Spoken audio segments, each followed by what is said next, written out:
ಕೇಂದ್ರ ಹಣಕಾಸು ಸಚಿವೆ ನಿರ್ಮಲಾ ಸೀತಾರಾಮನ್ 2026-27ನೇ ಸಾಲಿನ ಕೇಂದ್ರ ಬಜೆಟ್ ಮಂಡಿಸಿದ್ದಾರೆ. ಈ ಬಜೆಟ್ನಲ್ಲಿ ನಮ್ಮ ರಾಜ್ಯಕ್ಕೆ ಏನು ಸಿಗಬಹುದು ಎನ್ನುವ ನಿರೀಕ್ಷೆ ಮತ್ತು ಕುತೂಹಲ ಕನ್ನಡಿಗರಲ್ಲಿತ್ತು. ಅದರಂತೆ ತೆರಿಗೆ ಪಾಲು ಹಾಗೆ ಹಲವು ವಲಯ ಸೇರಿದಂತೆ ರಾಜ್ಯಕ್ಕೆ ಏನು ಸಿಕ್ಕಿದೆ, ಯಾವ ವಲಯಗಳಲ್ಲಿ ನಿರಾಸೆ ಮೂಡಿಸಿದೆ ಅನ್ನೋದನ್ನ ಈ ವಿಡಿಯೋದಲ್ಲಿ ನೋಡೋಣ. We have pursued far-reaching structural reforms, fiscal prudence and monetary stability, whilst maintaining a strong thrust on public investment.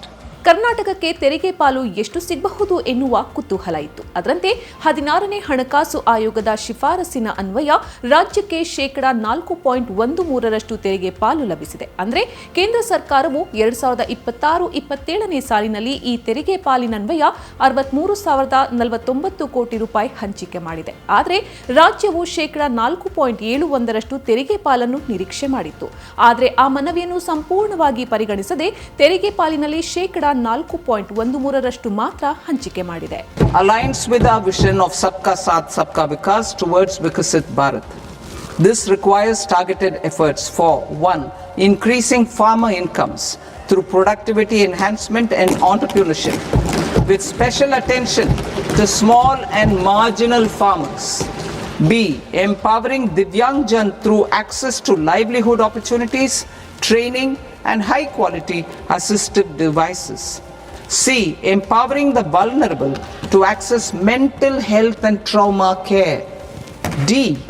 Focus on the Purvodaya states and the Northeast region to accelerate development and employment opportunities. ಪರಿಸರ ಸಂರಕ್ಷಣೆ ಮತ್ತು ಪ್ರವಾಸೋದ್ಯಮ ಉತ್ತೇಜನಕ್ಕಾಗಿ ಹಲವು ಉಪಕ್ರಮಗಳನ್ನು ಘೋಷಿಸಲಾಗಿದೆ. ಅದರಂತೆ ದೇಶದಾದ್ಯಂತ ಪರ್ವತ ಮಾರ್ಗಗಳು, ಟರ್ಟಲ್ ಟ್ರೇಲ್ಗಳು ಹಾಗೂ ಪಕ್ಷಿ ವೀಕ್ಷಣಾ ಮಾರ್ಗಗಳನ್ನು ಅಭಿವೃದ್ಧಿಪಡಿಸುವುದಾಗಿ ಹೇಳಲಾಗಿದೆ. ಇದರಿಂದ ಕರ್ನಾಟಕದ ಕರಾವಳಿ ಪ್ರದೇಶಗಳಲ್ಲಿ ಟರ್ಟಲ್ ಟ್ರೇಲ್ಗಳು ಅಂದರೆ ಆಮೆಗೂಡುಗಳ ಅಭಿವೃದ್ಧಿಯಾಗಲಿದೆ.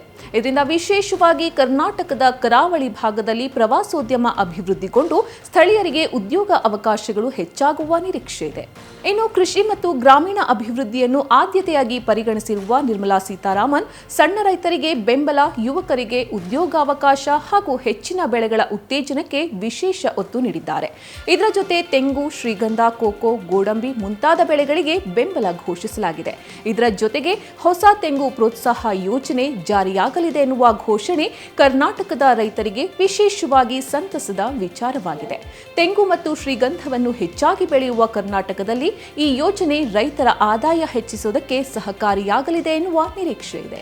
In order to promote environmentally sustainable passenger systems, we will develop 7 high-speed rail corridors between cities as growth connectors, namely Mumbai to Pune, Pune to Hyderabad, Hyderabad to Bengaluru, Hyderabad to Chennai, Chennai to Bengaluru, Delhi to Varanasi, Varanasi to Siliguri.